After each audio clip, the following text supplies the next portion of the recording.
शेंगटी सापडलेली आहे, बघू शकताय.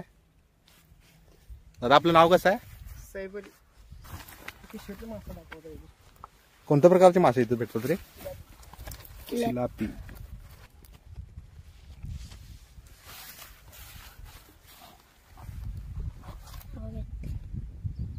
हे बघा, नाव काय? समर्थ. तर इथं चिलापी आणि कोणते म्हणला? शेंगटी. आता ह्यांनी शेंगटी मासा पकडलेला होता आणि चिलापी मासे सुद्धा आहेत. आणि पुढे खोल पाण्यात जास्त असतील ना, मोठे असतील मासे पुढे, कटला वगैरे आहेत मासे. पावसाळ्यात आता जास्त असतात मासे.